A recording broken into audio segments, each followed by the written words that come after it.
পরিকল্পনা আছে?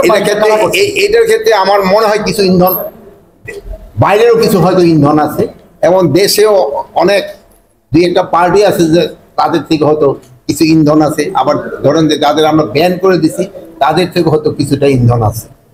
আমরা তো ধরেন যে সব বিষয়ের দিকে আমরা নজর দিচ্ছি, বাট আমার মন্ত্রণালয় স্বরাষ্ট্র এবং কৃষি, তা আমি এই দুইটার ভিতরে সবচেয়ে বেশি নজর দিচ্ছি, আর যার যার মন্ত্রণালয়গুলির ভিতরে তারা নজর দিচ্ছে। সেটা কি মনে হয় না স্বরাষ্ট্র মন্ত্রণালয়ের এই যে আইন শৃঙ্খলা পরিস্থিতি সামনে থাকতে আরেকটু উদ্যোগী হওয়ার দরকার, বা আপনাদের আপনি যদি আপনার 6, 7 এবং 8ই আগস্টের পরের ঘটনা থেকে এখন উন্নতি হয় নাই। এখন হলো কি, আমার হাতে তো ওরকম কোনো কিছু নাই যে আমি বলবো হয়ে যাবে, বাট আস্তে আস্তে তো কিছুটা উন্নতি হয়েছে। হ্যাঁ, আমি বলবো আরো উন্নতি হওয়ার অবকাশ আছে এবং আরো উন্নতি হবে। আমি সবাই সাহায্য এবং সহযোগিতা, আপনাদের সাহায্য সহযোগিতায় এটা আরো বিভিন্ন থানায় স্যার হামলা হয়েছিল, অস্ত্র লুট হয়েছিল পুলিশের বিভিন্ন সংস্থার, আর সেই অস্ত্রগুলো স্যার উদ্ধার আমাদের সম্পূর্ণ অস্ত্র উদ্ধার এখনো হয় নাই। এই জন্য অস্ত্র উদ্ধার অভিযান কিন্তু আমরা বন্ধ করিনি। এখন অস্ত্রগুলি বাইরে থাকলে তো কিছুটা থ্রেট থাকবে। আচ্ছা স্যার, কমিউনিটি পুলিশ কি কার্যক্রম নিয়ে কোনো চিন্তা ভাবনা আছে কিনা?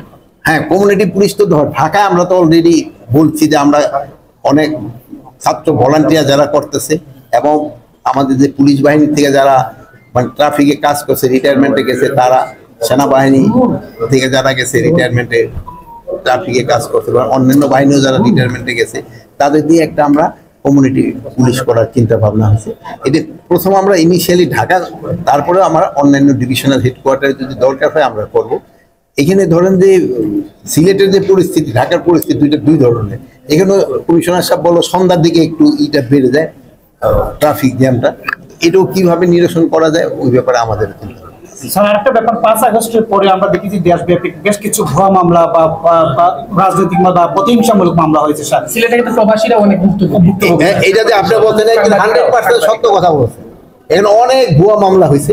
এই ভুয়া মামলার জন্য যেন এই ভুয়া মামলায় হয়ে যেন কেউ মানে নিরপরাধ যেন কোনো রকমের হয়রানি না হয়, এই ব্যবস্থা আমরা নিচ্ছি। এই জন্য আমরা গত আইন শৃঙ্খলা কমিটির একটা আলোচনা হয়েছে, আমাদের ডিসি সাহেব, এসপি সাহেব এবং এই লিগ্যাল এইড একজন অফিসার এরকম মিললে আমরা একটা কমিটি করে দিব।